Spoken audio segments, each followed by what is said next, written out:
অসমৰ সংগীত জগতত কম সময়ৰ ভিতৰতে জনপ্ৰিয়তা লাভ কৰা কণ্ঠশিল্পী অভিলাষা দত্ত আৰু অচ্যুত নাথৰ দৰদী কণ্ঠৰে মন পৰশা বিহুগীত জ্যোতিকা আজি গোলাঘাট প্ৰেছ ক্লাবত গাম্ভীৰ্যপূৰ্ণ অনুষ্ঠানত শুভ উন্মোচন কৰা হয়।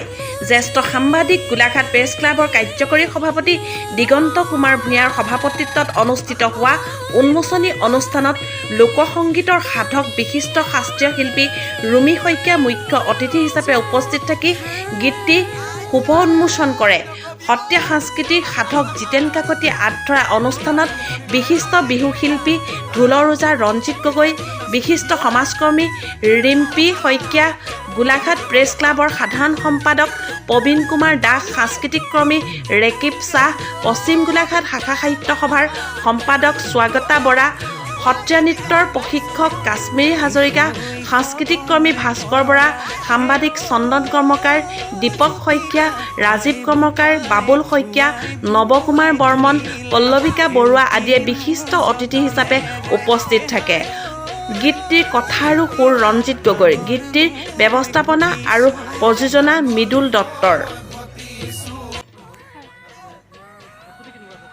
প্ৰস্তুতি খুবেই ভাল, খুব কষ্ট কৰিছে আৰু মা পাপাই খুব কষ্ট কৰিছে আৰু যোনজন মানে মোৰ গুৰু ৰঞ্জিত গগৈ ছাৰ, তেখেতেও বহুত কষ্ট বহুত কাম ত্যাগ কৰি মোৰ বাবে এটা সময় দিছে যে মই তেখেতক সেইটো কাৰণে বহুত ধন্যবাদ জনাইছোঁ। মই এতিয়া 9লৈ পাইছোঁ। গীতটোৰ বিষয়ে মানে আপোনালোকে গানটো আদৰি ল'ব আৰু আশীৰ্বাদ কৰিব, সেয়াই। অচ্যুত নাথ আৰু অভিলাষা দত্তৰ কণ্ঠত এটা গীত উন্মোচিত হৈছে, বিহুগীত, আৰু গীতটো উন্মোচনৰ দায়িত্বভাৰ মোৰ ওপৰত পৰিছিলে। সুকলমে হৈছে, গীতটো ভাল হৈছে। দুইজনে বলিষ্ঠ কণ্ঠ আৰু তেওঁলোকৰ উত্তৰ উন্নতি কামনা কৰিছোঁ আৰু অসমৰ জনসাধাৰণে যাতে গীতটো আদৰি লয় তাকে আশা কৰিছোঁ। আৰু এই লোকসংস্কৃতিৰ ওপৰত মোৰ দুআষাৰমান ক'ব লগা আছে। বিহু গীত আৰু বিহু নামৰ যিটো বিতৰ্ক বৰ্তমান সময়ত চলি আছে, দেখা যায় বৈদ্যুতিন মাধ্যমত দেখা যায়, বহুতে সমালোচনা কৰিছে। অতীজতে আমি বিহু নাম, আইনাম, বিয়ানাম, গোসাঁই নাম, অপেশ্বৰ সবাহৰ নাম এনেকৈহে উজনিৰ ফালৰ লোকগীতবোৰ নাম হিচাপেহে আমি জানিছিলোঁ। কিন্তু বৰ্তমান কালত ইয়াক গীত বুলি কোৱা হৈছে। গীত মানেও গান, নাম মানেও গানেই, গোৱা যিটো গায়ন ক্ৰিয়া সেইটোৱে গীত বা নাম। কিন্তু লোকসংগীতত সাধাৰণতে আমি এই নাম শব্দটি বেছিকৈ ব্যৱহাৰ কৰোঁ।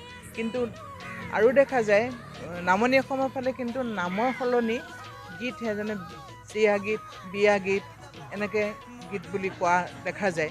কিন্তু মই এই ক্ষেত্ৰত মোৰ মতামত এটা ক'ব খুজিছোঁ যে বিহু নামটো বিহু নাম হৈ থাকিলে আমাৰ বেছি ভাল লাগিলেহেঁতেন। কাৰণ বিহু আমাৰ জাতিৰ বাপতিসাহোন, আমাৰ ঐতিহ্য। বিহু অসমীয়া বুলি ক'লে বিহু বুলিলে অসমীয়া, এইটো সকলোৱে জানে।